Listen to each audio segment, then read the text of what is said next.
اختي اكبر مني بسنه، فدايما كل حاجه هي بتمر بيها الاول بتنجح فيها بتطول رقبتنا. تاني سنه انا بمر بنفس الحاجه، ولكن بعيد عنكم بعمل لهم حاجه اسمها استئصال رقبه. دي بنشيل الرقبه خالص.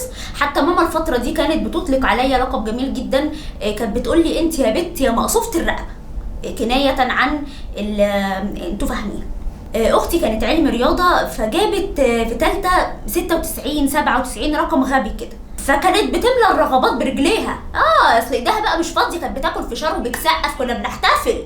في نفس السنه دي هي نتيجه ثالثه طلعت، انا كانت نتيجه ثانيه طلعت بتاعتي، كنت جايبه 93%. طبعا محدش يهتم بيا خالص، واحتفلوا بيها احتفال عظيم جدا. ولكن انا ما سكتش، وبعد جد واجتهاد ومصابره ومذاكره عنيفه وسهر الليالي قدرت الحمد لله وبعون الله في سنه ثالثه اجيب 93% برضه. ده بقى بيسموه الاصرار على الحزن. يلا حسب الله ونعم الوكيل فيا. اول ما عرفنا النتيجه شفت علامات الذعر والصدمه على وش ماما، قلت يا بت لازم تاخدي رد فعل بسرعه قبل ما تتهاجمي، اصل عدينا بالليل يلحق. فجريت بسرعه الاوضه، قفلت على نفسي بالترباس. يعني دي عاده قديمه، يعني من وانا طفله. يعني كان اي حد اما يضايقني كنت ادخل الاوضه اقفل على نفسي. كانوا هما بيبقوا هما بره بالجيران باهل لما يتصلوا بماما بالعالم كله عارف ان انا في الاوضه بعيط. بس انا كرامتي ما تسمحليش اعيط قدام حد، يعني فاهمني. انا بدخل الاوضه بمنتهى الثبات، مجرد ما بقفل الباب ببدا بقى والزق بقى ظهري في الباب واتزحلق واعمل كل الدراما اللي انتوا عارفينها. ولما ببقى عارفه ان انا في البيت لوحدي يعني محدش سامعني، ممكن اتخانق مع نفسي، ممكن اهزق نفسي. انا مره ضربتني حته جين علقه. المهم نرجع لموضوعنا. دخلت الاوضه قفلت الباب بالترباس طبعا للامان، اصل في اللحظه دي محدش بيبقى عارف الغدر هيجيله منين. وبعدين افتكرت تاني الرقم 93% من الخضه.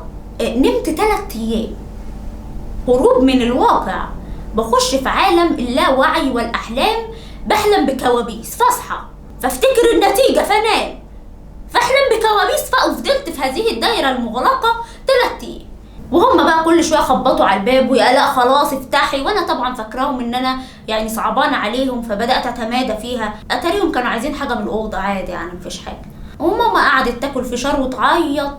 لا هي ماما بتاكل فشار ايا كان الموقف. ماما مره كانت محجوزه في الرعايه المركزه، اقسم بالله كانت بتاكل فشار جوه. يعني احنا كنا قربنا نطلب من التمريض يعلقوا لها محاليل فشار. ماما بتتعاطى فشار. تاني يوم من ال3 مليت وحسيت ان انا هيجيلي قرح فراش من كتر النوم، وجعت قوي بصراحه.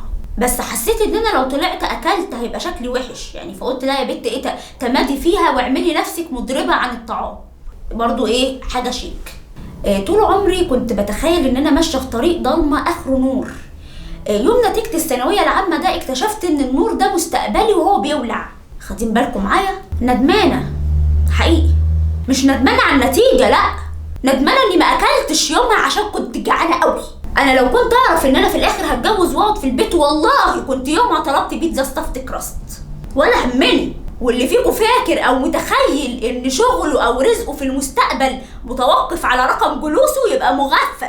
معلش انا اسفه. الباشمهندس امجد بيشوي ذره على اول الناصيه، رغم ان الباشمهندس محمد والدكتور طارق واستاذ ابراهيم كلهم كانوا بيحاولوا هم ياخدوا مشروع الذره المشوي ده، ولكن كان من رزق امجد.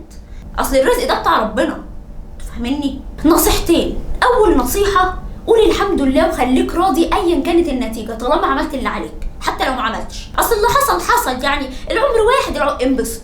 تاني نصيحه ما تغلطش غلطتي وقوم هات بيتزا ستافت كراست.